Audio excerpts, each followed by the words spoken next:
তো এই ছোট বউটা এত জানো, এই যে নয়নের যে ছোট বউটা আছে, এই যে এত জানো, এই মানুষকে 10 বার বিক্রি করে কিনে বিক্রি করতে পারবে, ঠিক আছে? কারণ এ তো বাহিরের দেশে থাকছে, এ তো কোন কোন মাছের জল বা কি কোন জলের মাছ, এটা তো এমনিতেই বোঝা যায়, তাই না? যেহেতু বাহিরে থাকছে। তো বড় বউটা কিন্তু অনেক ভালো আছে, ঠিক আছে? বড় বউ অনেক শান্ত, অনেক ভালো, আর একটু কম বোঝে, ঠিক আছে? আপুটা অনেক ভালো, আমি ওই আপুটা অনেক ভালোবাসি, দেন অনেক রেসপেক্ট করি, কারণ ওনার সাথে আমার দেখা হয়েছিল এর আগেও।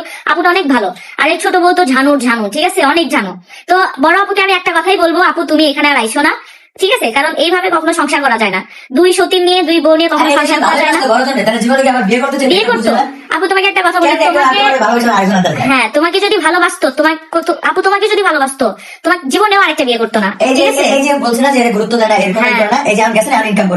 হ্যাঁ আপু, আমি এটাই চাবো, তুমি এখন একটা পেজ, তোমার একটা পেজ আছে, না থাকলে একটা পেজ খুলো, তুমি নিজে ইনকাম করো, তুমি তোমার সন্তানের ভবিষ্যৎ করো, ঠিক আছে? তুমি এগুলো বস্তির মধ্যে যাও না, ঠিক আছে?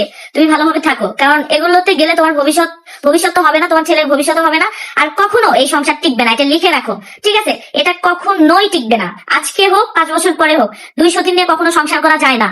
203-এর ছোট সতীন কাকলি, সে হলো গভীর জলের মাছ, ও পূর্ণিমা বড় সতীনকে 10 বার কিনতে পারে এবং বেচতে পারে। ওর সাথে কখনোই বড় সতীন পেরে উঠতে পারবে না এবং কখনোই সংসার করতে পারবে না। এবার ভেবলি মৌসুমী বড় সতীন এবং ছোট সতীনকে নিয়ে কথা বলল। বিশেষ করে ছোট সতীনকে এবার কায়দা মতো ধুয়ে দিয়েছে রাজার বউ ভেবলি।